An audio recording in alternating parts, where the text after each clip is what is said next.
The human connection. I'm really excited to be talking to you today about Same this. here. I'm glad to be here. We've had this conversation quite a few times No, we about haven't. this subject. You're a liar. I have no idea what she's talking about. He's gaslighting me. No, but I'm really excited to be talking about this today. I think it's something that a lot of people would benefit from, and I think that you're a great person to have on this channel to be talking about Absolutely. it, I'm happy to be a guest star at ComeBackTheKid. Once again, we are live every single Sunday at twitch.tv/ComeBackTheKid. Currently, we're doing a playthrough of Super Mario Galaxy. Come check out your boy. Support the boy. Exactly. Yeah, this is my friend James. I've known him for 7 years now, and I can't ignore the special guest in the room. He's chilling. Mad Do you want to chilling. say anything? Okay. Good. Good. Yeah, it's kind of weird, you know. I don't know if you really want that story on here, but I remember the first time I met you, I was very confused. Why were you confused? Quick synopsis, right? I'm an African-American male, as you can clearly see. No way. Right? And I live in a predominantly African-American neighborhood, you know what I mean? So with that being said, from kindergarten to 8th grade, I am used to going to the same bus stop, going to school on the bus and seeing a variety of different kids that look like me. Now, going to high school, right? I did go to a high school that was outside of the city that I grew up in. However, the bus only picked up kids that were within that city. And once again, it's a predominantly African-American community. Aside from African-Americans, there's a lot of Hispanics that live there. Mm-hmm. But for the most part, there's minorities. So to my surprise, when I get on the bus for the first day of freshman year, I see 2 white girls on the bus. Mind you, I don't think I've ever seen a white woman in the city. The city I live in ever. Mm-hmm. And now I get on a school bus to go to the high school, and there's 2 of them, and then me. It was just like the 3 of us. I'm like, what the fuck is going on here? Am I going to the wrong school? They send me to an all white girls school or some shit. Nah, man. Nah. I want to start off by talking about what human connection is. Human connection. What would you say that human connection is, first of all? Well, for starters, off the top of my head, I feel like human connection is having love and a certain amount of care for someone. You know, I think one of the issues today is that a lot of people, they suffer from having like an artificial connection with one another. Mm-hmm. That of which it's like you don't genuinely care for this person. It's like you may have 1 or 2 shared interests, if that. But it more so stems off of the idea of like, oh, I want this person to succeed. You know what I mean? I want this person to do well. I care how they are doing. Like, I think that's what human connection is, because that helps not only yourself grow because I'm your friend, but helps me grow because you're my friend. You know what I mean? Exactly. So I actually wanted to get the exact definition of what a human connection is, and is defined as the sense of closeness or belonging a person experiences when having supportive relationships around them. And it's the most vital aspect of our existence. Connection happens when someone feels seen or heard. It's when they can give or receive. They can give or receive without judgment to someone around them. That is what connection is. I wanted to talk about this because I've been seeing a trend online where people post videos of "I have no friends," or there's a lot of like Instagram posts talking about how they're like lonely or how they just feel like they need new friends.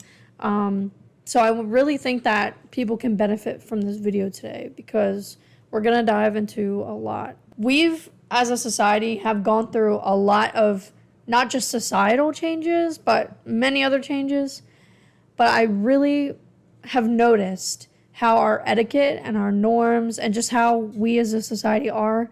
I've seen how much has changed over the past 4 years.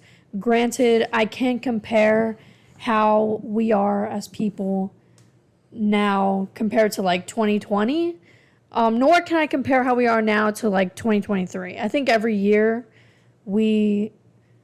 our etiquette and like I would say you're right. I think every year has been a big shift ever since the pandemic. Yeah. Because in different ways, people are incorporating new strategies either into like developing a new lifestyle, changing or eliminating friends that they may have already had, and just overall growth. You go online and you see a lot of people trying to grow, but a lot of people get fed misinformation through a lot of social media platforms. I don't want to dive too deep into that. But We're talking about how COVID has like changed the way that we interact with the people around us.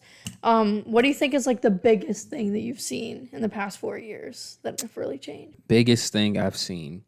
I mean, I am with you. I have not only myself, but I've also seen other people really struggle to make friends. And I'm gonna be honest, I'm a very social person myself, and I don't struggle with social interactions.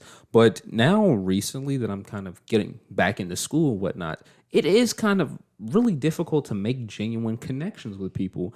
And I feel like COVID pushed a lot of people towards like social media. And with that, people got very used to having either small talk or very low substance conversations. So I find nowadays, whenever I struggle to make friends or whatnot, it's because I'll approach somebody, or maybe even they'll approach me, but you need something out of that interaction to be able to spark a connection. You know what I mean? Once again, shared interests. We're very passionate about something. It could literally be anything. But with that, a lot of people kind of, for lack of a better way of explaining it, say a lot of nothing, whereas you can have a conversation with this person, and if you were to write everything down, it's like, oh, I was kind of talking to myself. Like, not gonna lie, it is quite frustrating when you're having a conversation with somebody and they're pretty much just regurgitating or rewording whatever you're saying. Like, I am very glad you agree with me. However, I think I'd much rather talk to somebody that disagrees with me, in the sense that I feel like we'd have a much more thought-provoking dialogue. You know what I mean? And with that, it's kind of hard to make connections with people when you don't get to have that dialect. It's like, oh yeah, we may share the same interest, but beyond us sharing that same interest, our conversation can't really go beyond that. You know what I mean? So yeah, I think COVID has pushed a lot of people to make very surface level connections. I've definitely noticed that, especially since we've talked about this previously. I don't think I can ever have a conversation the same again, because I've noticed when people they don't even respond to what I say. That break in conversation, they use as an excuse to just Start talk, about whatever. And I'm like, we're having a conversation. Like, you can respond, or at least show that you paid attention to something. Like, it's important. Like, I've studied a lot about communication, and it's important when you're talking to someone, before you start speaking, to acknowledge what they said and then use it to respond. But I notice a lot of people, they don't acknowledge what you said. They're just like, yeah, and then they just talk about whatever they want to talk about. Yeah, that's frustrating too. This whole stop and go shit, where it's like, okay, my turn, it's my turn. I want to say something. Did you know that Go-Gurt is just yogurt? Bruh, do you know what the fuck we're talking about? I've really noticed that also online, people say that they do that. Like, I've seen posts where they're like, oh, when people talk, it's like my time to think in my head like what I'm gonna say next. So they're not even listening to what you're gonna say. They're just thinking in their head, what am I gonna say? I'm about to say, I think that's an issue with people having social skills, because number one, I think that is beyond disrespectful. If me and you were having a conversation, you notice how both of our phones are sat down. You know what I mean? We're making eye contact and we're listening to what one another has to say. And other people, I guess they might be a little worried as to how they might be coming off. They want to think about what they have to say. They want to make sure they're wording what they need to say correctly. And I understand. I genuinely understand how important it is to you as an individual to get your point across. However, if we are having a conversation, it's like we need to stay focused. You know what I mean? Don't get me wrong. Conversations go off the rails all the time. All the time. I do it myself. However, it's like, I think it's important for us to get back on focus. And in order to do that, we need to listen to one another about this individual topic. Or, I mean, it's not the end of the world to change topics, but there's ways and there's strategies to do that. That of which I feel like a lot of people get into conversations, not saying it's voluntarily, but, they kind of just wing it. It's like, oh, my turn. All right, let's talk about this. What about what I said? Nope. Let's talk about what I said. That's so true. And I think that definitely has to do with being on your phone, because I've noticed that I struggled to do this when I first came out of the pandemic because I was texting a lot. And you get time to like read what they're saying, and then you can like properly respond and think about it. You get too much time, Yeah. and that is my issue with a lot of people. One thing that let me preface this, right? Something that I really struggle with, and I've been working on a lot this year because this is a year of improvement. We've been doing great so far, but I really lack patience. And one thing I tend to have a lack of patience for is when people have a conversation with me as if they're texting. You already know how I feel about texting, right? I'm not going to get into that right here. That is a conversation or video for another day. However, if I'm saying something to you, right, I assume that you're listening, because hearing somebody and listening is not the same thing. Listening implies understanding. And if you were listening to what I was saying, I feel like there's a reasonable time frame by which I expect a response, that of which there are certain people you will talk to. You will look them dead in their fucking eyes about whatever we're talking about. I will explain something to the best of my capabilities, and they look at me and say nothing. Do you know how fucking infuriating it is for me to be like, so am I talking to myself, or what's going on here? Like, they actually don't respond at all. I run into that sometimes. I do, and I just get confused because I'm not gonna lie, 9 times out of 10 it'll end off with something with like a question. You know what I mean? A lot of times I really do try to give people easy access to be able to respond or whatnot. But sometimes, man, you might pass somebody the ball, they miss the shot every time. It's true. Every time. It's true. It's really unfortunate. I think a lot of people need to relearn how to be human. A lot of people need to relearn how to just be a good person as well. Because I've noticed with the lack of connection, people think it's all about them. And you see that not only in their conversations, but just like their mindset in life. I think because we were put into like survival mode almost, and we're like, listen, I got to take care of myself. I have to do what I have to do. And you have all this time by yourself in the pandemic. You're focusing on you, not anyone else. So people come out of that and they're just like, they're still operating as if we're still in the pandemic. And, you know, I have noticed that, like, I'll be honest, over the past, like, year or whatnot, like 2023, a little bit of a rough year. Had to cut a lot of people out. But part of that was me realizing that a lot of people don't really make...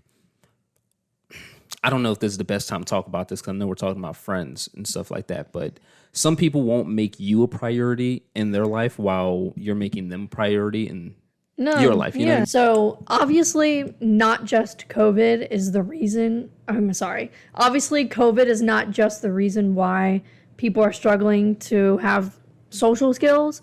I think a lot of that has to do with like our culture and again, social media, not just COVID.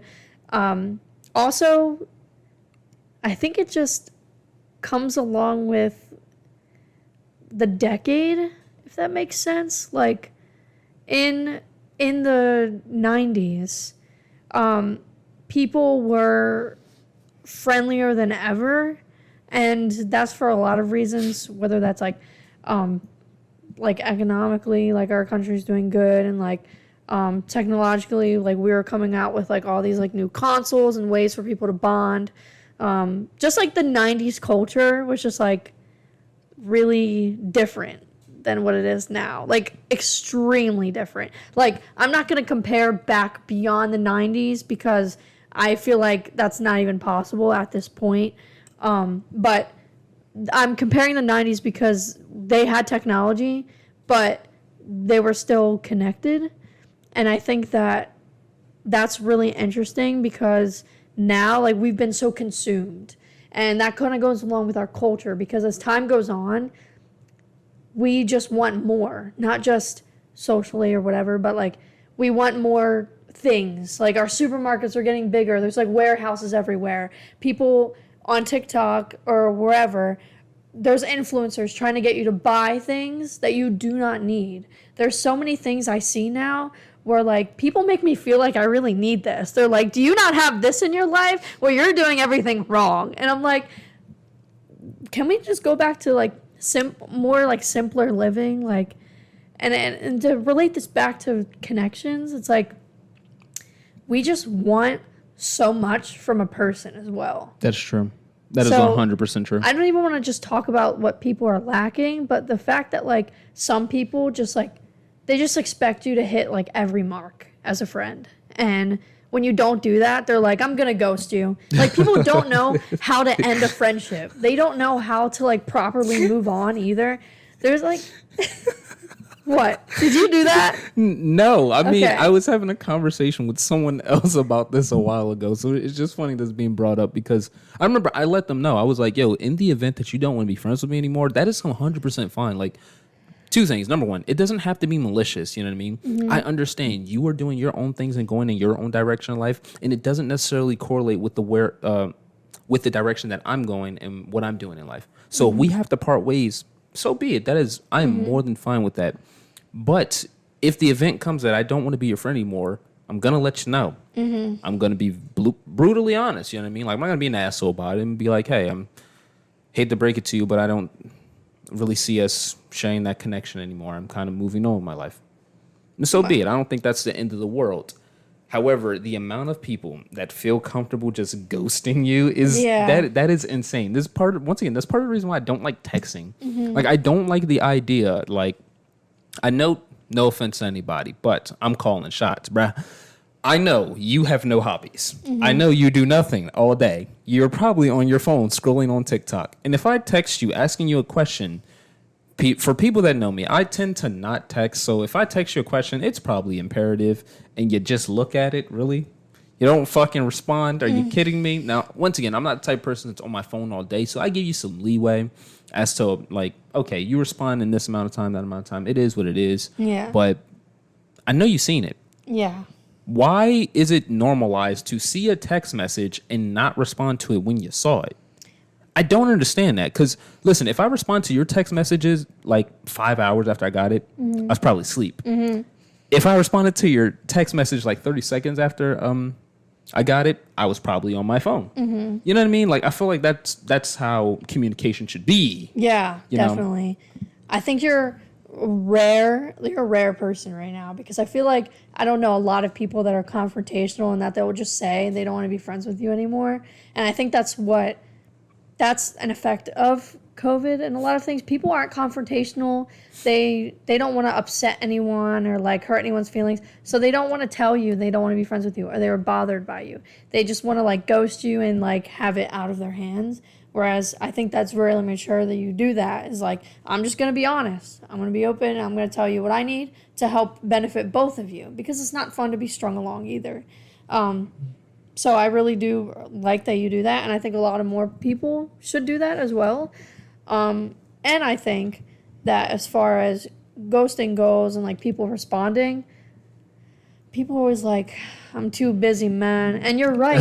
They're not. I know so many people that have no hobbies. Like they go home and they're just on their phone. And those same people aren't answering my messages. And I'm like, That's my bro, like my G. Like, that's crazy because here's the thing. It's like, don't ever allow somebody to tell you that they are too busy because more than likely they are not. You are just not a priority because somebody they do want to talk Exactly. to, somebody they did want to talk to, they would make the time. Exactly. If there's something you want in life, you will make the time to do it. No ifs, ands, or buts. Exactly. You know I what I mean? 100% agree. And don't get me wrong, I really want to get into far as evaluating friendships because one thing I've kind of struggled with through my time is sometimes evaluating where some people might stand with me.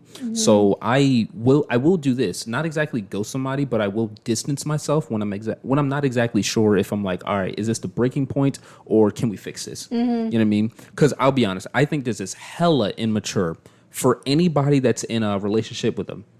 Not a romantic relationship, let me preface that, but when you have a relationship with a friend, a partner, even family member, I think it's a really bad trait that some people have. One minor disagreement, one minor inconvenience, Yo. I never want to talk to you again. What the fuck? Yeah. What the fuck? That's incredibly I shouldn't mature. be walking on thin ice with you because we have a disagreement. We can agree to disagree. We might have a back and forth dialogue about it. We might argue and raise our voice. Things happen. We're human. We're not perfect. But I feel as though as long as it is possible within reason to be fixed, I think we should both put in the effort to fix it. Say we actually care about one another. Like we have that genuine connection. I don't just want to lose a friend because you like Cheerios and Cheerios are the nastiest fucking thing on this planet. Bro, don't attack my Cheerios, man. I'm giving an example, but it's fairly I knew accurate. it was personal. No, I 100% agree. I think that people, like, again, they don't know how to be confrontational, but then when they are confronted, they just shut down. And, like, they don't know how to, like, have a healthy friendship. Like, people don't understand. Having a healthy friendship means arguing. We've argued so many times. We have, like, not spoken to each other so many times. But hey, guess what? We're still here. I'm back here, yeah. Like, and that's part of having a good friend. It's like you grow together and you go through things together and you still end up being friends, like through all of the BS. You know what? You know? I think that's an issue of social media, actually. So let me get into that. One of the issues that a lot of people, including myself, have with social media is that, like you said earlier, we always want more because we're never satisfied. And I think part of the reason why people were probably happier and more satisfied back in the day, in the 90s and whatnot, is because they didn't have that constant social media presence in their face, where a lot of us tend to not realize that social media is a lie.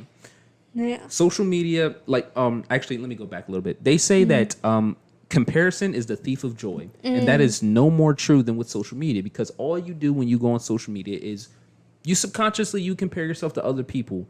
How do these other people look? How are they living? You know what I mean? This person has more money than me. This person has this in life. This person's 4 years younger than me, and they're saying they got business, Lamborghini, all this little crazy stuff. And how am I supposed to be happy working my 9 to 5? I mean, I have good friends, but I'm not living this luxurious life this person is putting up front. And meanwhile, this person doesn't even live the life that they're putting out on the internet. This is a social media presence. So with us comparing ourselves to other people, I think that really affects the relationships that we have, because people have the idea that friendships, romantic relationships, even with family, everybody thinks everything's supposed to be perfect. Our friendship's always supposed to be fun and happy and a great time. And that's not the case, you know what I mean? With anything you do in life, and especially with relationships that you try to maintain with people, there are going to be positives and there are also going to be negatives. There are going to be good times, there are going to be bad times, you know what I mean? Sometimes you might want to call me, we're going to have the best conversation of our life. And sometimes you might call me and it's like, oh my gosh, I don't even know how to respond to what you're telling me. This is the most heinous shit I've ever heard in my life. But that's real. And I think the issue is that a lot of people have a distorted view of what is real anymore, because social media has this face of perfection. You know what I mean? With the SpongeBob imagination. But people think that's reality. Yeah. It's ridiculous. Say it. It's ridiculous. It is ridiculous. It's completely ridiculous. Everyone, Shit. like, Shit. okay. And I think that goes into, like, what I want to talk about is that there are different types of friends, and that some people aren't going to, like, be someone that is gonna stay with you your whole life. Agreed.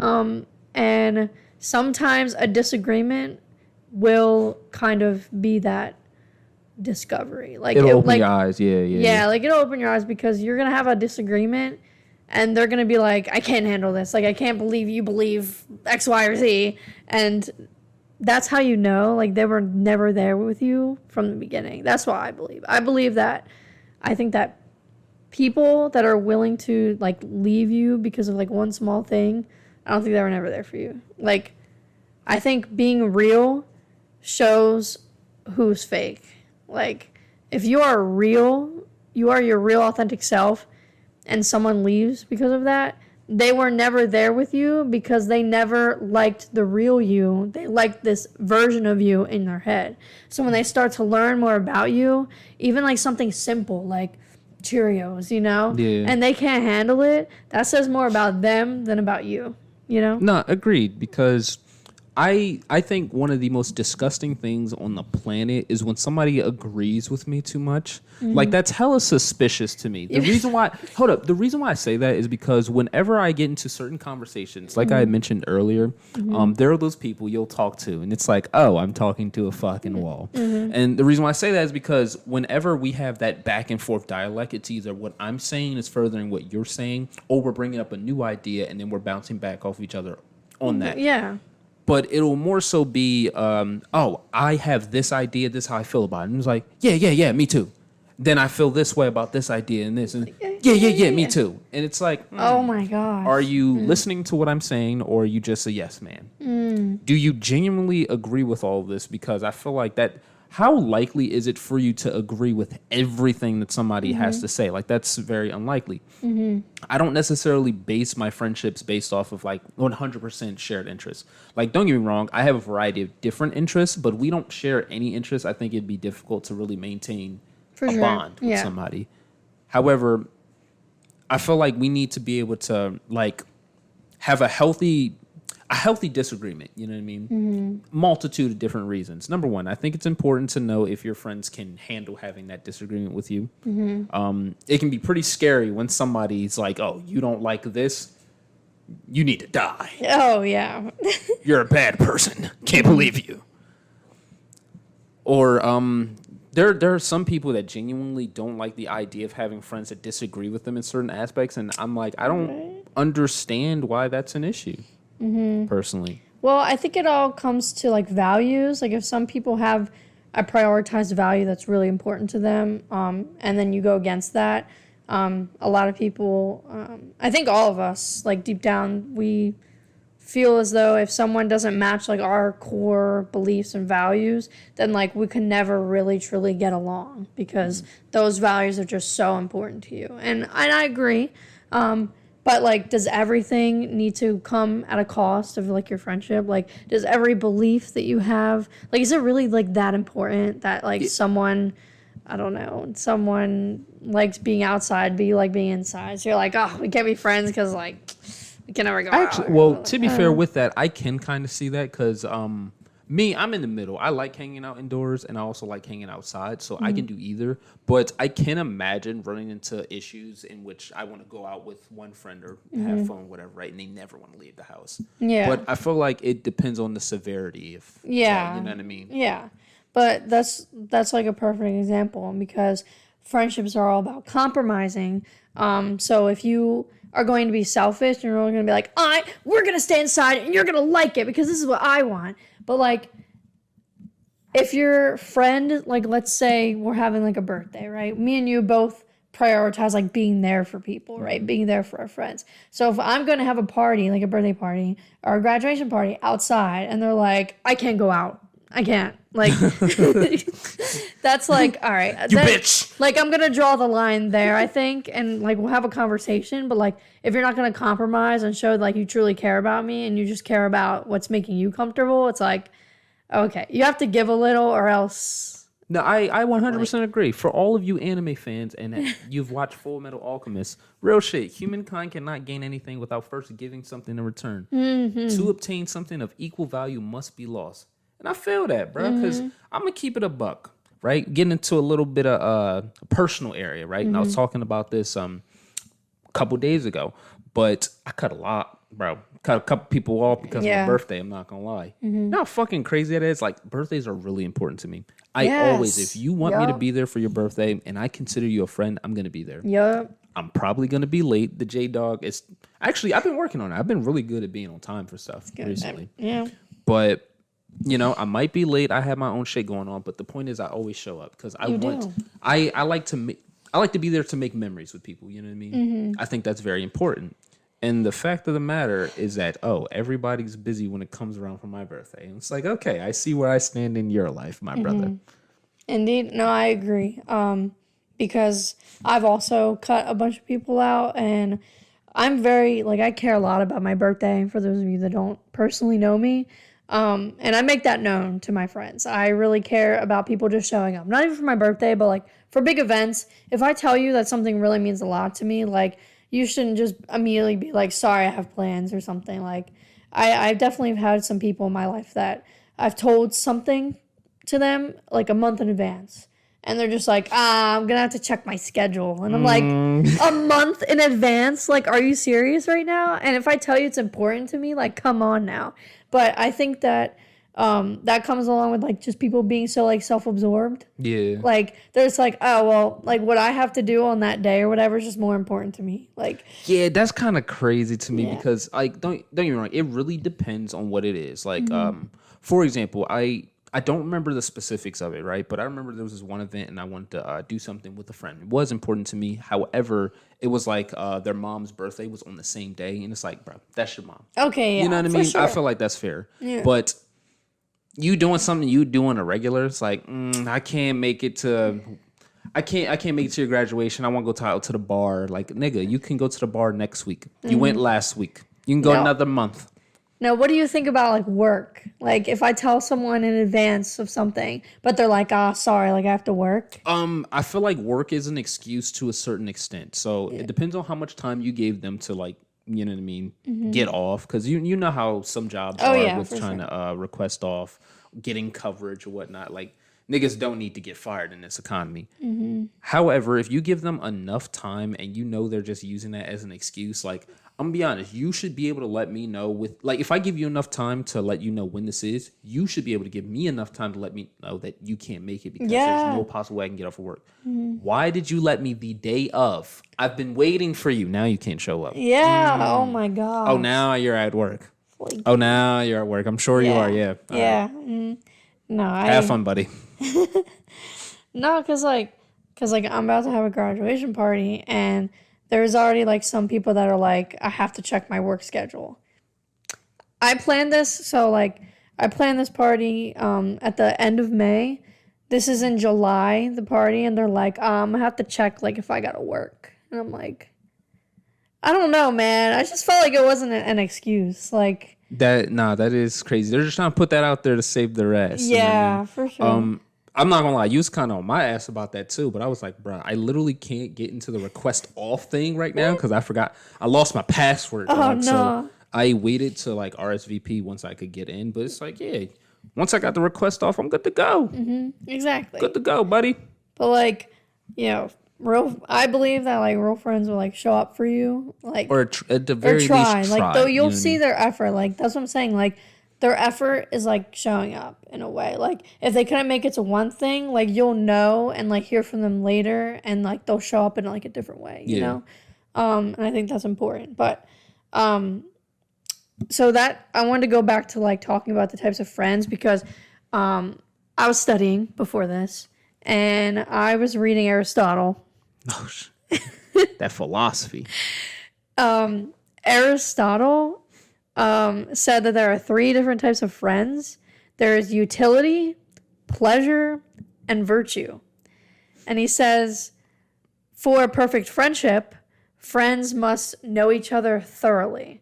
And he also says to be a friend of many people in a way. He also says to be a friend of many people, perfect friendship is impossible. So like if you have like a bunch of different friends, like you have like, let's say I ask you who your close friends are, and you say, you know, Bobby, Billy, Sam, Danny, Evan. Like you have like a whole huge list of like your closest friends, and I'm like, so Your he's closest saying, NPCs. yeah, he's saying to have a perfect friendship with anyone in that situation is impossible, and I agree. So I want to talk about some of those points because I think those philosophers of the back in the day, you know, they got a lot to share. So From back in the day is crazy, bro. That's from a long time ago. back in the day, loneliness has been more on the rise in the past few decades, but when COVID hit, it accelerated, and I think that that's really alarming. Why aren't we talking about that more? What are we doing?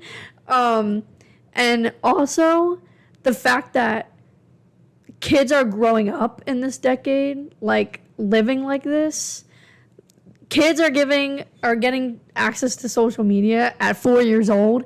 I have known several kids that have an iPad at like 2 years old, and they're on TikTok at like 4 or 5. Like, it's just actually ridiculous. And I think that we're growing up, we're teaching our kids that, like, all you gotta do is use social media and you'll have friends. Like, I know too many kids where all they do is, like, text their friends. Like, I've never seen them hang out with someone. I'm like, bro, this is our future leaders of America. And these are the people that we're going to be interacting with, and they're not going to know how to have, like, a full conversation. I think that's really concerning. Oh, also, our mental health awareness, we've been becoming more aware as a society, Absolutely. And that's awesome. I love that for us. But I think that a lot of people are taking it to an extreme. This is like a whole other conversation, but because mental health awareness is growing, a lot more people are, like, trying to be, like, really sensitive to others, and that's great. I think that's great to be more considerate. But I think that a lot of people are, like, being too careful. Like, they don't want to be themselves because they don't know, like, what that person is struggling with. Yeah. And I think that's definitely a problem that, like, we just have to, like, find balance with. Agreed. Because I know you just think differently. And that's why I love that we're talking. That's one way to fucking put it. I love that we're talking about this right now because I want to just, like, I love that we can bounce off of each other. And so I know personally I've been a victim of that. And I can already assume that you have not, just because, like, I just know you. You said I have not been a victim to what? Like, being sensitive, like, of other people and, like, just trying to, like, be careful of, like, what you say and because you're afraid of, like... I mean, I do. Like, the thing is, I hate it because people try to paint me out as a jackass. I'm just so insensitive to everyone. It's not that. It's just, like, I tend to not censor myself to a certain degree because I refuse to not be myself because you're in the room. Mm-hmm. I find that to be incredibly unfair that because you're around, I have to be a different person. Mm-hmm. I refuse to do that. Mm-hmm. So if you don't like me or don't like who I am, that is completely fine. Mm-hmm. I'm going to continue to be me. That of which I will be as respectful as possible. Like, if for whatever reason there are certain words or phrases that you feel uncomfortable with me saying, within reason, sure, I'll momentarily opt that out of my vocabulary. Or even certain jokes that you may not like. Because I know some people, this is one really big thing from when I was younger or a teenager, but some people are really into roasting one another, you know what I mean? Mm-hmm. Create a connection, bond, or whatnot. And, funny going back and forth, but some people take it too far, and some people are completely uncomfortable with it. That of which I'm fine with. If you're like, yo, I don't feel comfortable with you making jokes about this or that or making fun of me in this. Completely understand. Mm. But if you're going to try and nerf my personality, facts now. Facts now. See, that's kind of where we, like, really differ because I like to kind of, like, feel the room out for a minute before I really, like, am myself because I want to be able to, like, meet people where they are and I want to be able to, like, know that not be able to know, but I want to put myself in a position where, like, if I feel like I really need to talk to someone, I don't want to, like, intimidate them and I don't want to feel like they can't open up to me. So I try to, like, match their energy and then go from there. Whereas I know you, like you said, you're just you're at 100 every time you walk into a room. And I really admire that. And I wish that I could do that more. But, like, at my core, I feel like I just want to make more of a connection and understanding with the people around me. And so that I'm okay with kind of putting myself more on the back burner so I can meet them and I can reach them. Like, have you ever tried to, like, help a friend, like, that was struggling, right? And you want them to open up, but you're not going to force them to open up. But you would hope that you can create an environment where they feel comfortable to, like, be able to share. For me, see, I don't immediately try to, like, just give them everything I have. I try to, like, listen to them and kind of feel where they are emotionally, no matter what the situation is. And then I kind of, like, try to slide in, You try to slide in like Mr. Still Your Girl. But do you do that, though? I'm gonna be honest.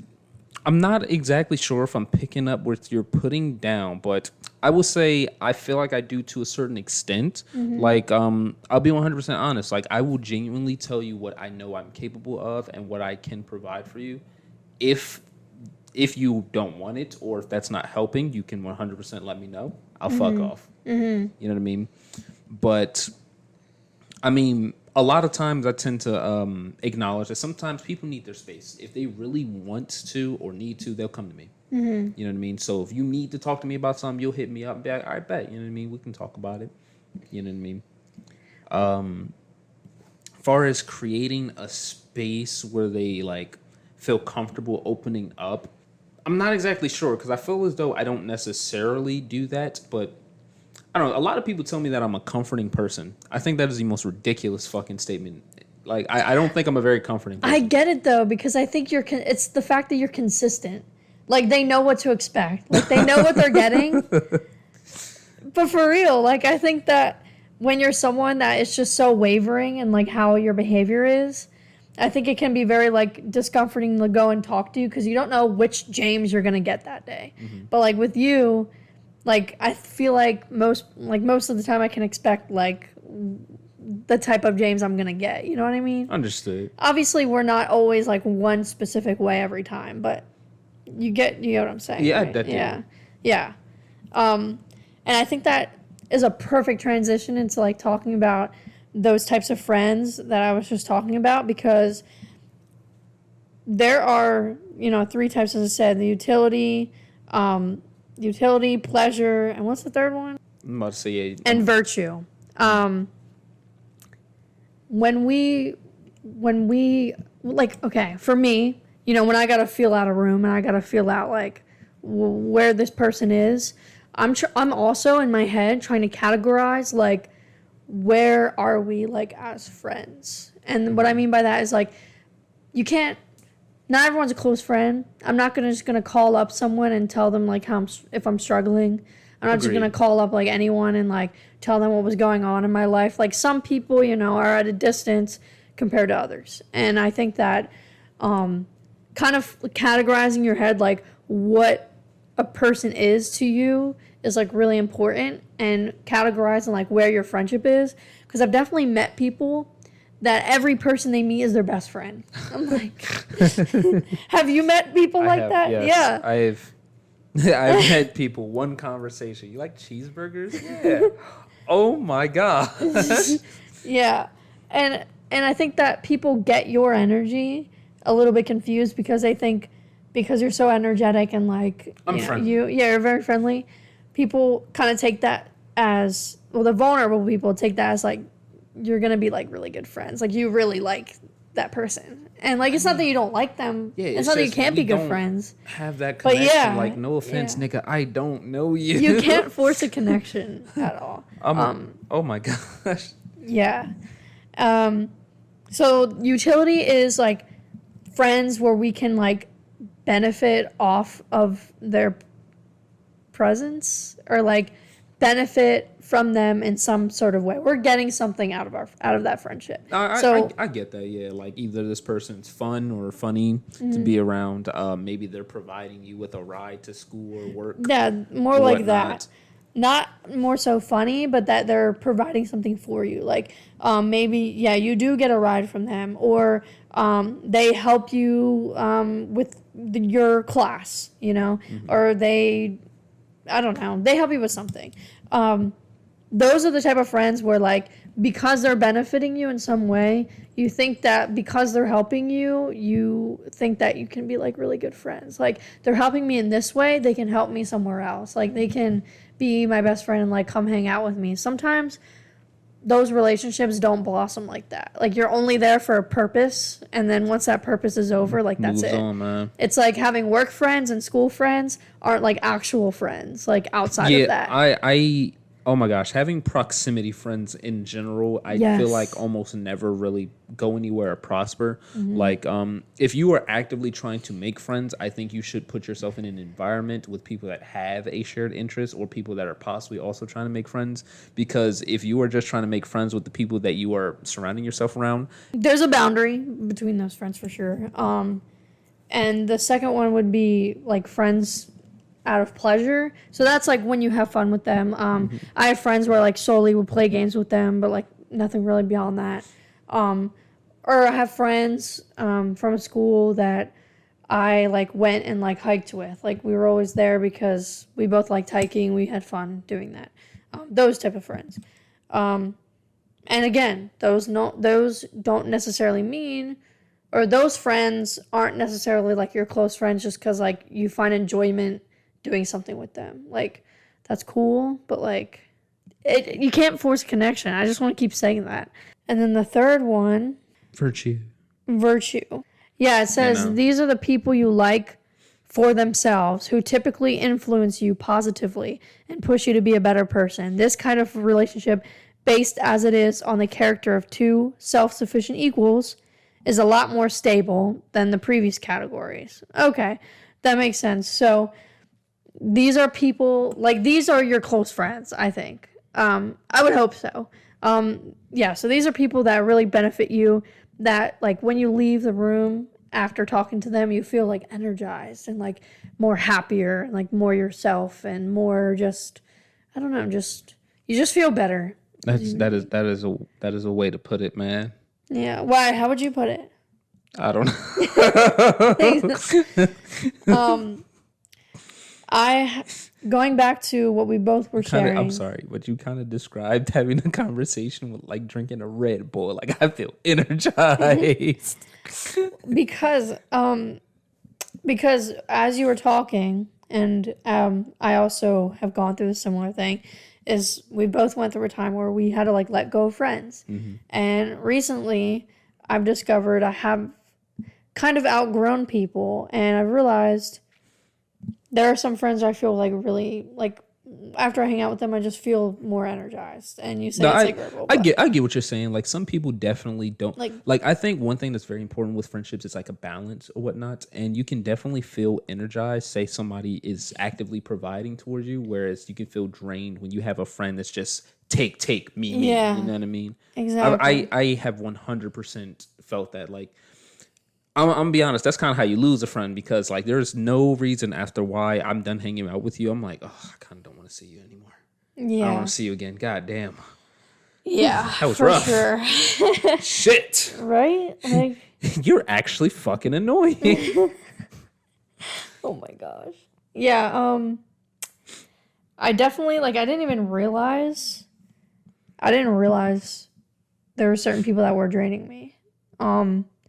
I thought it was just where I was in life and what I was going through. But after hanging out with friends that do energize me, the comparison is insane. Like, oh my gosh. I was like, I didn't know I could feel this way again. I don't know. I tend to get along with a lot of people, but making that distinction between us being able to get along with each other and not fight and actually having a genuine connection, sometimes it's a very slim line. You know what I mean?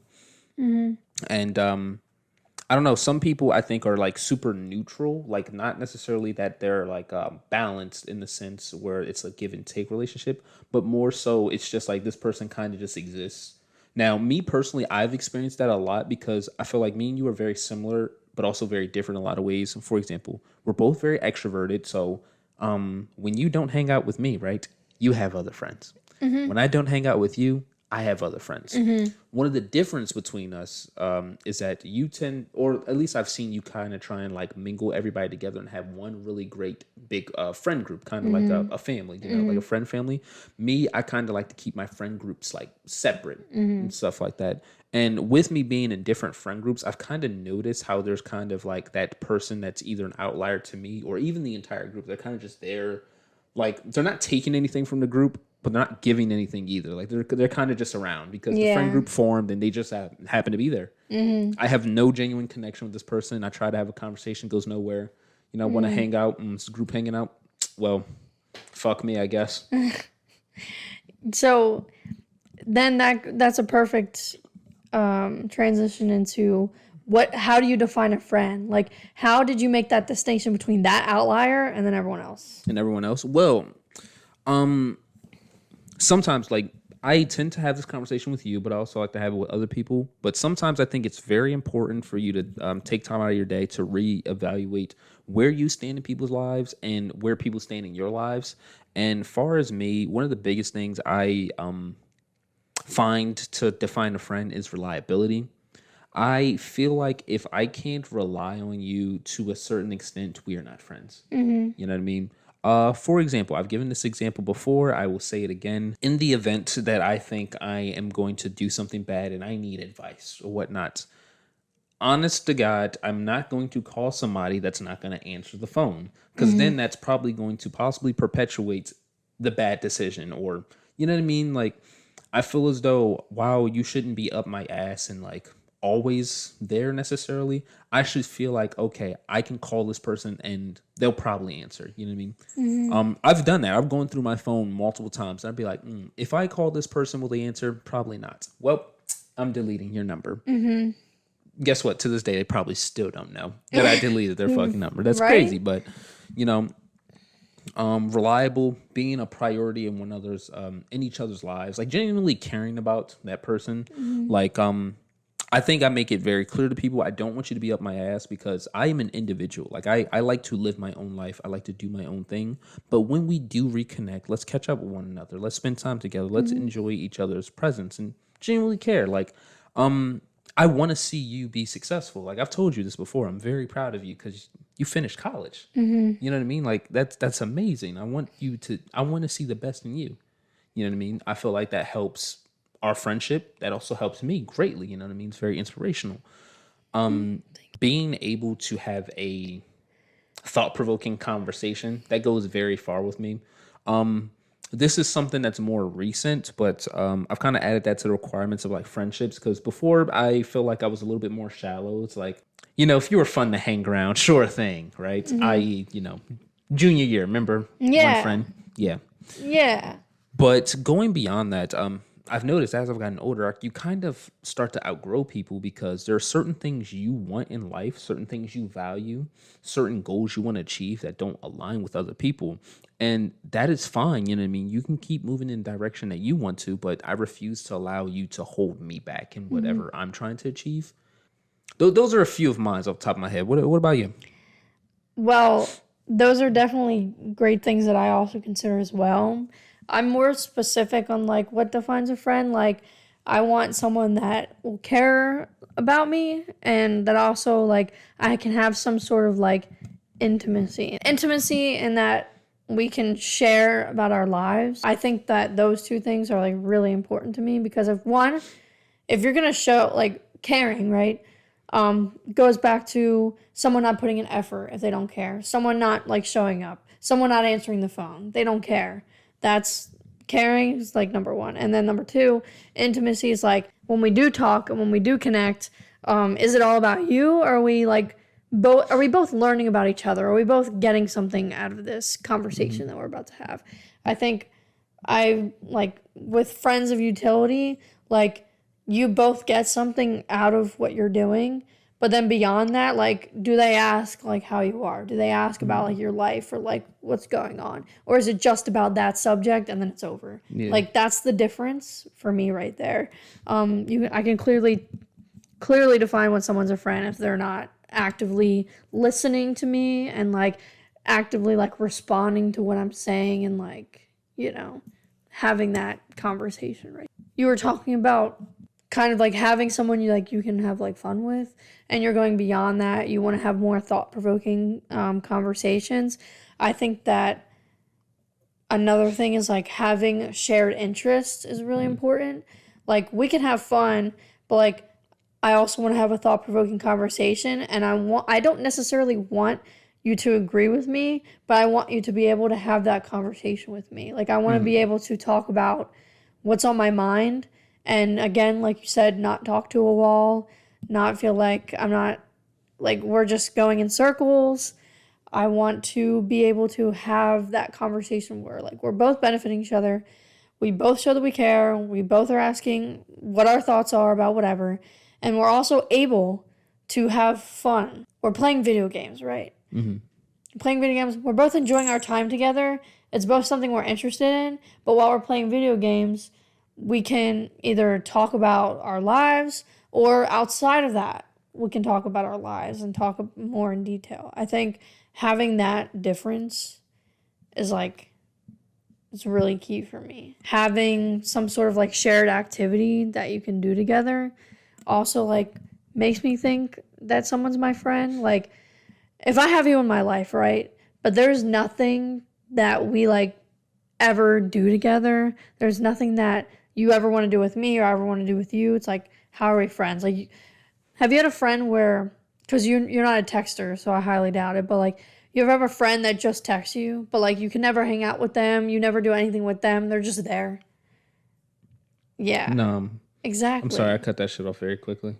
Exactly. I'm really not big into texting, so like if there ever was somebody like that in my life, they'll probably text me back and forth, and then I'm going to acknowledge like, hey, I'm not going to keep responding to your text message. I'm busy, so we can call. You know what I mean? But typically those people aren't willing to call, and then we just stop communicating. It's like, okay, you don't want to go bowling? Exactly. A shared activity where you can both bond is really important. So I think that definitely goes into like what being a friend really is.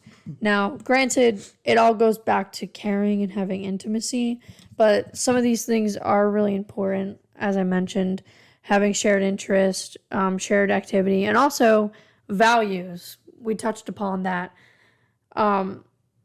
Sharing like a concept of values, you can kind of see their values through like mutual decisions you have to make. Like, for instance, I don't know, like if we're both in like a tough situation together, we both might handle it differently, but like, how differently are we handling it? Like, let's say we're like driving down the street and someone cuts you off. You're driving, I'm in the passenger seat. Are you gonna be like, bruh, why'd you do that, and then keep driving and then we move on from there? Or are you going to stop the car and like roll down your window and yell at them, or get out of the car and like go yell at them? Like, we're both sharing that situation together, and we're both kind of having a decision of like how we're going to react. And if how we're reacting to what's going on around us is extremely different, I don't know, it's kind of a red flag for me. Like, if I'm not agreeing with your actions, like, I don't know, man, because that just shows to me that you not only have an anger issue, but also like you're kind of not valuing like the other the other people around you. Like, you're in a self-absorbed bubble. You're just stopping traffic.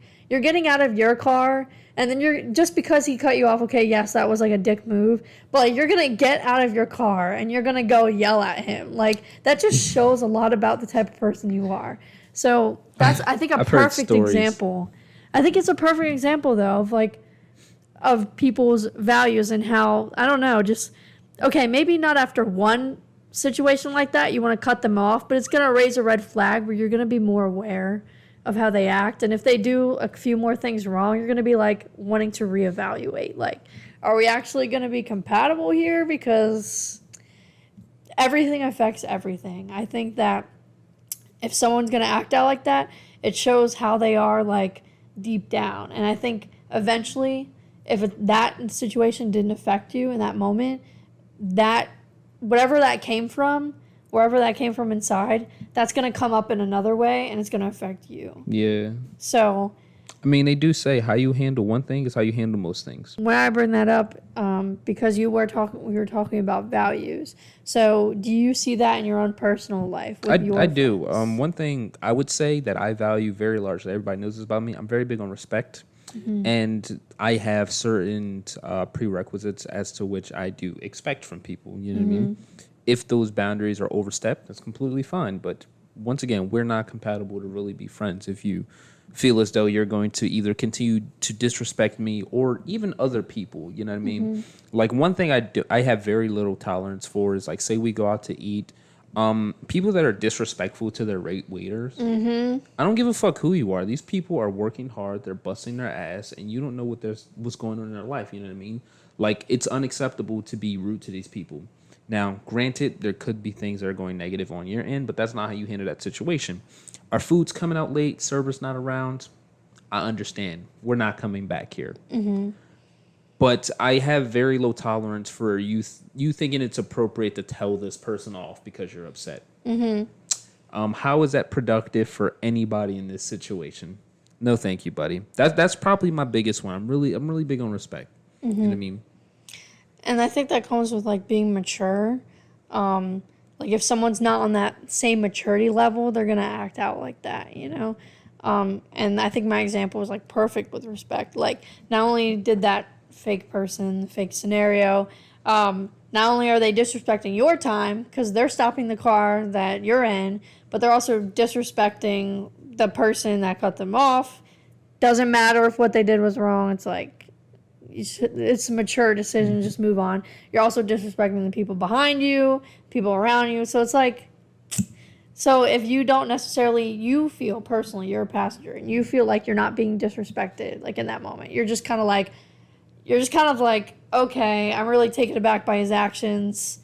That was kind of wildin', but we're going to move on. That was disrespect, and that disrespect is going to come out to you later, you know?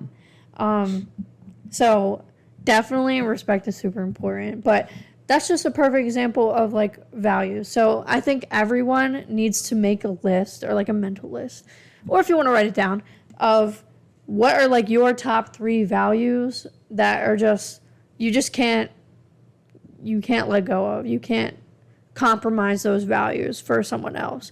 Everyone should make a mental note of what they find is most important to them and stick with them. It's important to make sure that you use those values to evaluate the people around you. Like, are all your friends respectful? Maybe another one is like honesty. Does your friend maybe not lie to you, or you think they don't, but they lie to other people? That is true, yeah. Yeah, like kind of using your values to evaluate everyone else is super important. It's going to show you who's really going to stick with you later in life. Because I use honesty because that's really important to me. If you're lying behind my back, this ain't lasting much longer. Like I can't get over it. I can't. I wanted to touch back on what you were saying about ghosting people because I've read so many articles. I've seen so many videos where people are like talking about the low effort friend, and they say everyone should be a low effort friend. Like, I feel like a friend shouldn't be so much of a burden that I have to like talk to them and do things with them all the time. Like, maybe I only want to hang out with someone once a year, and they understand that and they're okay with that. Like, I mean, if that's the standard for your friendship, by all means, that is fine. right. But I mean, I don't know. I feel like that's very counterproductive, at least for the direction that I'm attempting to head in life. You know what I mean? It's like there are certain things that I'm trying to achieve, and those things I can't achieve by myself. What friends are for, you know what I mean? Exactly. You help each other. Yeah. Like Kevin Hart said, my bullshit is your bullshit. Yeah. Your bullshit is my bullshit. Yeah. Perfect quote. I 100% agree. I think that, you know, if you and your friend have that mutual agreement, that's great. But if I think that you're my friend, and then you're going to come to me and you're going to say, I only really work with like low effort friends. So you're going to have to understand that. I'm going to say, I'm not going to be friends with you because I can't be friends with someone like that. I need friends that are reliable. Like if I call that person and they're like, it's not my time to talk to them right now, and they don't answer the phone. That's fucking crazy. Like, you know, maybe my mind is going in a very negative direction right now, but let's say, okay, I just got arrested and I have one phone call, right? I have one phone call. God forbid I call that low effort friend and they don't fucking answer. Are you kidding me? Like, no. See that? I need to see if you can access my savings account so you can bail me out, you jackass. I'm sorry, you're too busy with whatever you have going on. Right? You shared with me that you called you reached out to your contact list and you were evaluating like who would answer the phone. Yeah, that's always a fun experiment. I really liked that, and I think I was scared to do that because I knew so many people weren't actually going to answer. Bro, be prepared to be disappointed, man, because it's like this. It's if they don't answer in the moment, I'd say you can give them some leeway to see if they'll call you back. But the amount of people that won't call you back within a reasonable time, it's like, yeah, don't talk to them again. Yeah. I think, we should give people like some chances. I think you give people chances. I don't know how you feel about giving people chances, but No. I've been in situations where like I really needed to talk to someone, so I reached out. There are people that showed up, and then people that said they were doing something. And hi, good morning. Okay. Young man. All right. Okay, well, I guess he's a part of. All right, young man. Well, okay, so the friend was like, I'm sorry I was doing something, but I'll show up now. Like, I'll help you now. Like, do you still need me? I had to be understanding. Like, I wanted to be mad. He's just cleaning his. Okay, on you.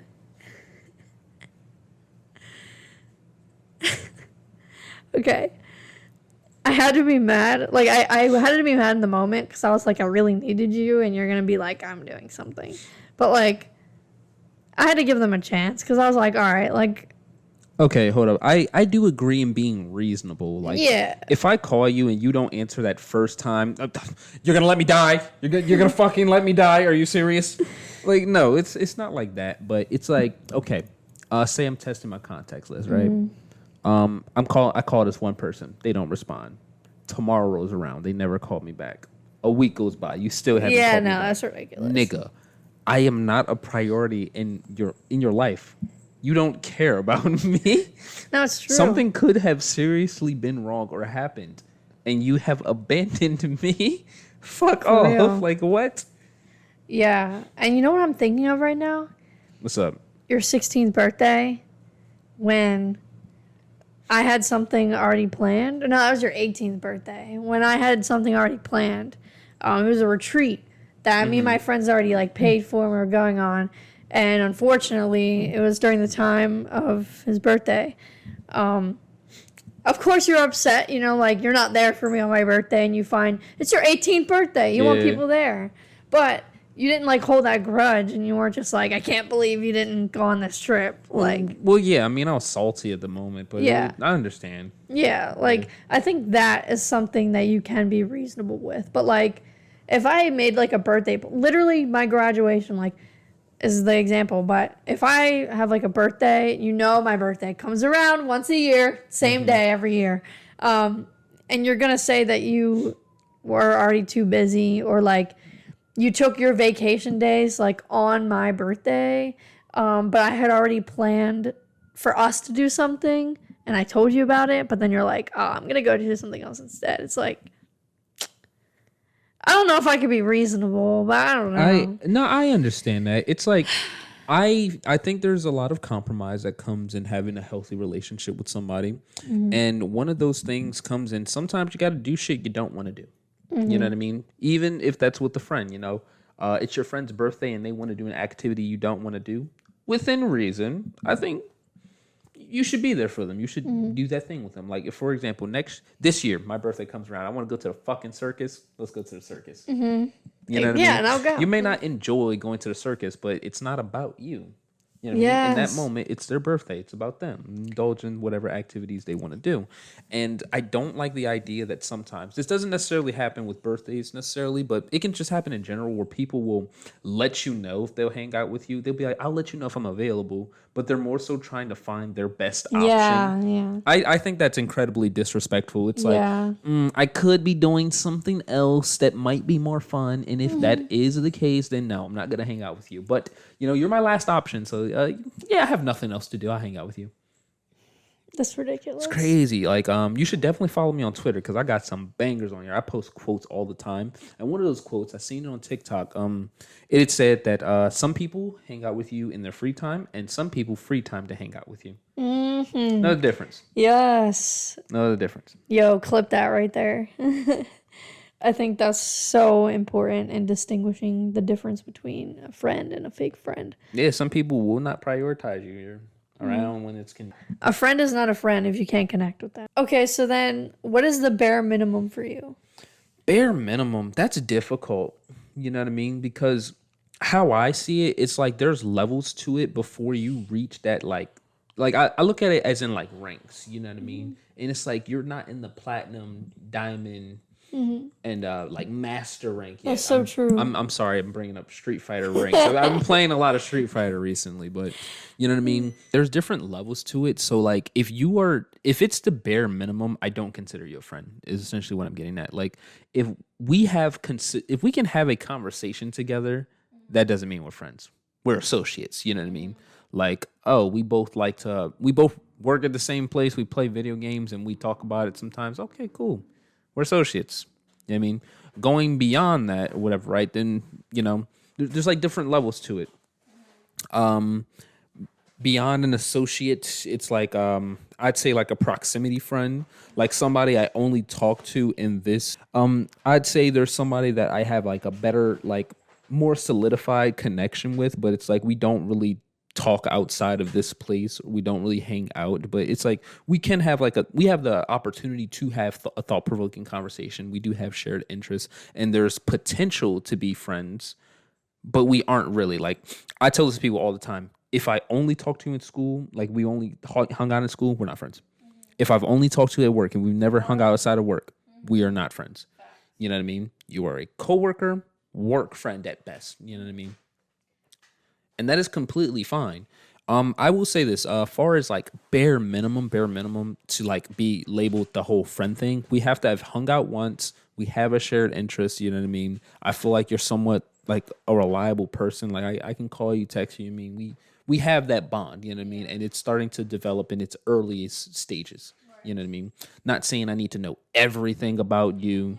You know what I mean? We're not going over each other's houses. I'm not saying that, but bare minimum, we went bowling before, you know what I mean? Yeah. So what do you say to people that have friends where they're the ones reaching out, but when they reach out, that person always answers them, but they don't reach back out to you? I tell them the same thing we're talking about. I ask them to really evaluate where they stand in this person's lives. Like, are you really friends? You know what I mean? People really don't like it when I say that, but I just be honest with them. I'm like, real shit, you got to stand on business and like let people know, like I'm not your bitch. Like I'm not necessarily here to be around when it's convenient, unless you are. If you are completely fine with just being that person that's fun to be around, so you're just conveniently around because they invite you out, sure thing. But far as like a genuine friendship, like if you really think this person is your man's or whatever, right? I feel like you should have a good understanding, like, yo, I'm about to get jumped. Can I call this person and would they help? You know what I mean? Right. Are they on that level? Or is it like, oh, they're not going to answer or leave me in the dust? Like, I'm about to die out here. You know what I mean? Right. Okay. Hi. Oh, hello. How you doing? Oh, is he coming? What? They really like you. So it's hard to truly, people say it's hard to truly have time to understand priorities, and that social media also during this time has like been pushed on us. So there's people that like all they do is work, but in their free, it's like exactly what you said, in their free time, are they making time for you, or are they only going to you when they have nothing to do, you know, like, and I think it's unfortunate that like where we are right now in America with our country, it's like everything's expensive, man. But like if you can't make time for me and you're just saying, oh, I'm really busy, like I have work, I have this, I have that, I have like all these priorities, it's like I guess I'm not one of them. Yep. You know, like don't get me wrong, I'm not saying it's the easiest thing in the world, but nothing is. It takes work. I wanted to like touch upon this as well. Me and you, we both talk to the older generation. I talk to the older generation, I feel like a lot more, maybe because I live with like my grandma, and like I have a lot of like older, like literally older friends, like 70 or 80, and I write to them and I hang out with them. And I think that from having so many conversations, and where we can both relate to this, is that they just operate a lot differently. Clearly, like every, you know, that's decades between us. Yeah. But I think from interacting with them to interacting with people our age, I think we're just lazier. Like, we're just so lazy. Like, we don't want to put in effort if, like, we don't feel like we have to. If it doesn't benefit us, it's like, why? Yeah, exactly. But, like, older generations, like, they don't need to get something out of it. Like, if they just enjoy your presence, like, that's all you need. I think that's really cool.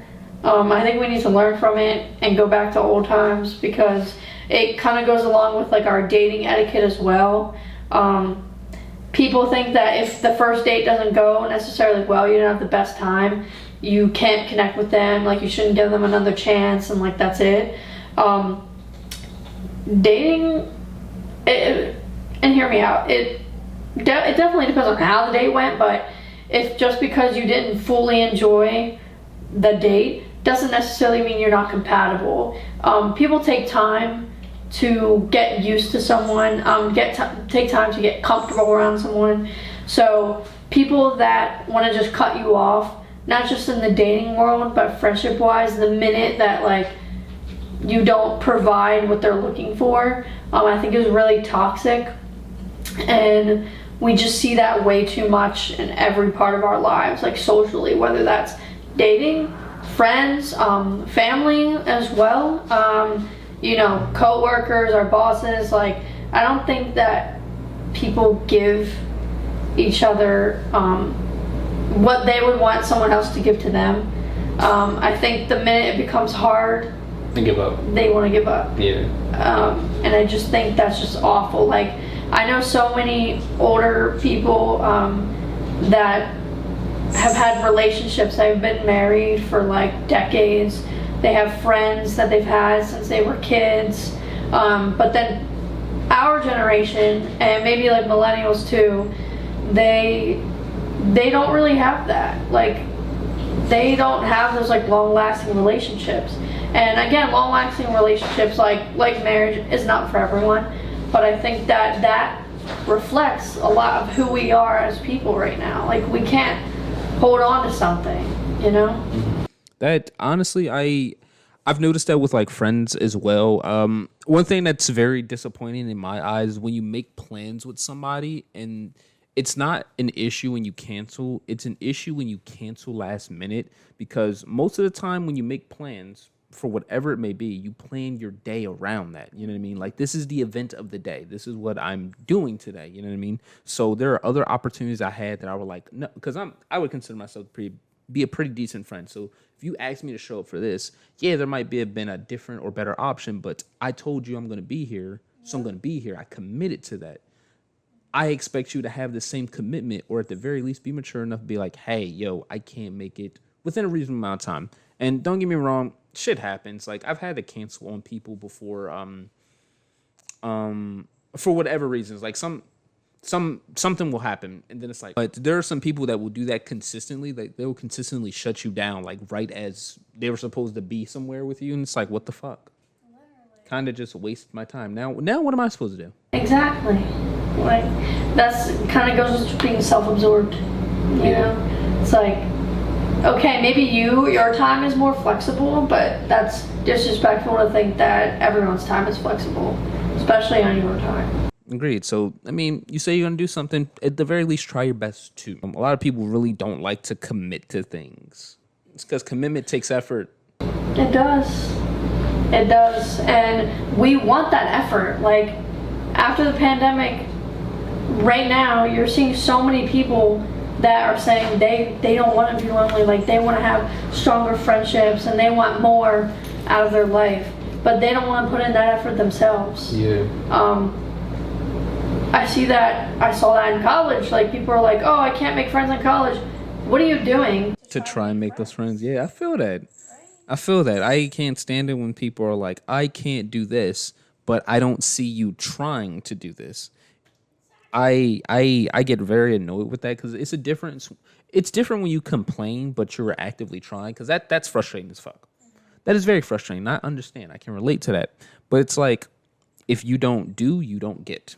Exactly. Like, that goes with everything in life. Like, habits that we want to have. Like, people are like, oh, I can't do this. Are you trying? Are you trying everything that you possibly can to make this happen, or are you just making excuses? Like, our generation, I hear so much of the I can't, and it's like, you can, you definitely can. Last thing I wanted to really, no way he's gonna do it. I thought he was gonna jump, like, from I did the too. counter. One thing I wanted to touch upon, kind of one of like the last things that I think is really important. We live in America. America has like a unified culture, but we also have individual cultures from like what areas we all live in. But I want to talk about that unified culture, and that is that because I've studied and traveled in Italy, just one country, I've noticed more about how we are as a country and how we operate, because I mean, it's because like we're born in these situations, but it's also like life is what you make it.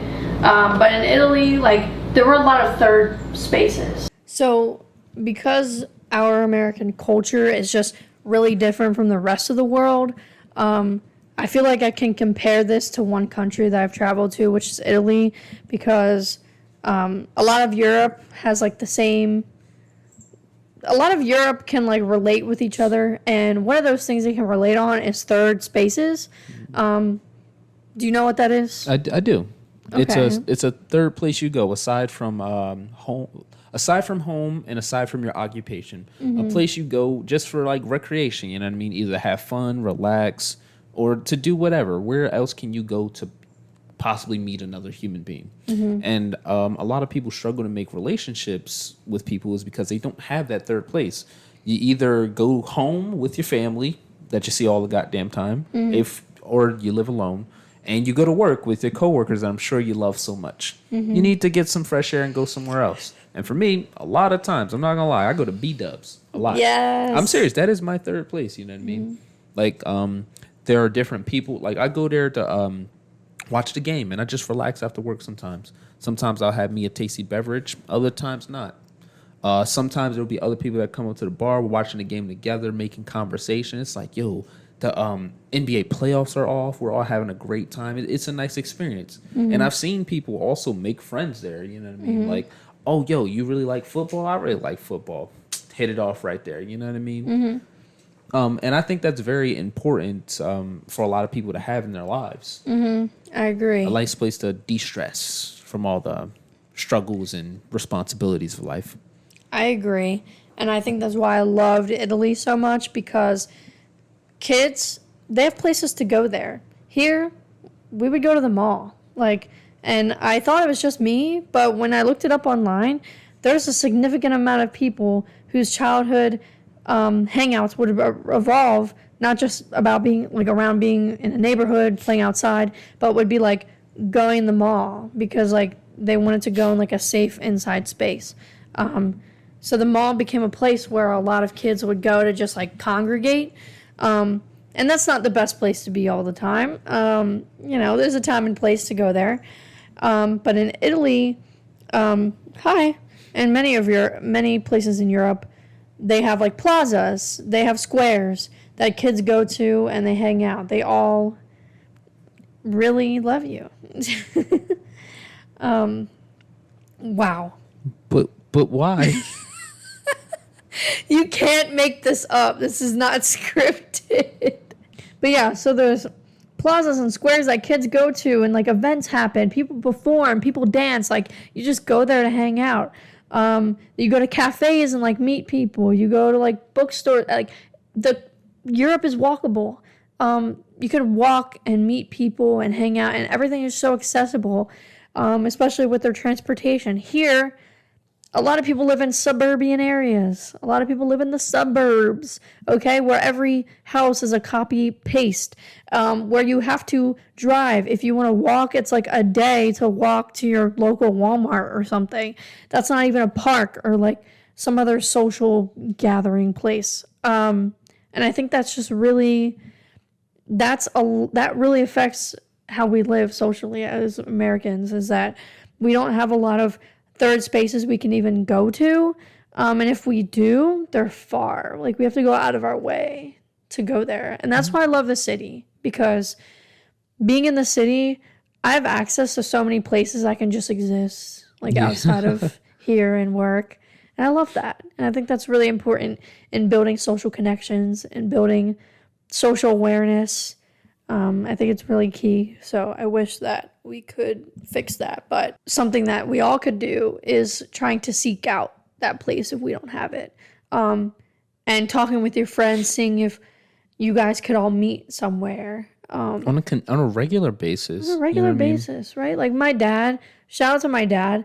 He would meet with his brother and his friend every single day. And if it wasn't every single day, it was like every other day, to go have breakfast. And it was always like the same 3 spots or something. And I thought that was so cool. Like, I wish I could do that with someone. Like, I would love to like find a time like almost every day that I know my friends are available and like go somewhere. Yeah, I feel that. Me, I've kind of been working towards that myself. Like I told you, I just got the outside table and patio set together because we're about to be having cookouts this summer. You feel me? Yeah. And I'm gonna keep it a buck. I just want like possibly once a week. I want to have a game night. You know what I mean? Cards, we chill. You mean? I would love that. Yeah, because I feel like a lot of people are missing that community. You know what I mean? A lot of people don't do stuff like that. And I'm be honest, I am a sucker for Monopoly. I love Monopoly. I love playing Monopoly. However, the opportunity almost never arises because how many times are you in a situation where you can actually play Monopoly? Right. You need a couple of people. You shouldn't play Monopoly with 2 people. Yeah. Need a couple of people. We all need to have a free time to sit down and play this. That almost never happens because we get people together. Oh, we're doing this or we're doing that. There's an event. You know what I mean? Yeah. But to have an organized day just to do that, oh, that'd be lovely. Yes. Also, when I have that cookout, we're playing Monopoly. Oh yeah, for sure. I'm sorry, but I really no, I love Monopoly too. No, and that just goes back into like people are struggling to find community, and that's why I love to like bring people together, because I want to create that community for other people. So I'm just like obsessed with that. Like everywhere I go, I try to like corral a bunch of people together. And but I have slowly gotten out of that. I think there is a time and place, like, oh sure, I can create a community for sure. I can be a part of one. But that doesn't necessarily mean that I need to like make all of my friends like be a part of something. You know? I completely agree, because sometimes it can blow up in your face. Indeed. Remember that one time at the beach? Oh yeah, I remember that. I remember that. I remember that one time. I remember that one time. That was bad. That was really bad. But I think I found it more refreshing to be able to have a bunch of different friends that I can do stuff with and not necessarily like have to get them all together. So I think that's something that I've personally grown in as well. I've also grown out of like big groups also, like my like past, I don't even know if it's my past friend group, my current friend group. I don't know. I just feel like I've noticed. Not all of them need to be like my close friends, and not all of them like need to be a part of like everything in my life. Like it's a cool group to like hang out with and like do games with or stuff, but like I don't know. I just feel like you don't got to be friends with everyone. And I agree. I understand. So what we found in this video is that James attracts cats. I don't even really like cats, bro. Like I told you, I'm friendly. Not even just with humans. I like animals. I didn't do anything special. He just wanted to just sit on you. Yeah. Well, I think that we did talk about a lot of beneficial things today, and I think that what we need, us as individuals, we all need to ask ourselves what we can do to be better friends, and we also need to reflect. We need to take time to reflect on who do we surround ourselves with, because we are the people that we surround ourselves with. I truly, truly believe that. We are a lot of what we surround ourselves with, like the books we read, the music we listen to. A lot of this affects the people that we are. And I think that just being more aware, communicating with people around us, not assuming that everyone's like your friend or like that people will be there for you is important to having healthy relationships, because it's not cool when one person expects something and you're just like not there. Like going back to people saying that they're my best friend, and I'm like, I may be your best friend, but like you're not my best friend. And I think we need to be able to be confrontational with the people around us. Communication is key. So, social etiquette nowadays can be really frustrating. I'm not the biggest texter either. But it's going to be upsetting if I ghost someone because I'm not a texter. I'm going to upset someone. So I need to be able to communicate with that person. Like, hey, I don't really answer my phone because I don't like texting. If you want to have a full conversation with me, feel free to call me, video chat me, or hang out. And I would love to do that. Saying something as simple as that is so important. And I wish that us as a society can develop better social norms as time goes on, where we can get out of this bubble of being stuck on social media and thinking that because someone likes your posts, they're actually your friend. Like, that is going to be so toxic to us as time goes on. And we need human connection. We need that connection to thrive as human beings. So I just hope that this conversation is able to open your eyes and help you understand what you can do better, and also help you maybe understand other people and where they come from. Do you have anything else that you would like to add? No, actually. Whatever else I want to add, that's going to be after this. Yes. I got you. But I really appreciate you. Of course. No, we've been meaning to do this for a while.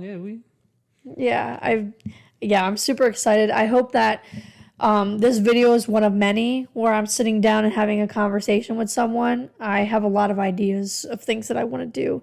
But I just hope that you find this entertaining and find this beneficial to you.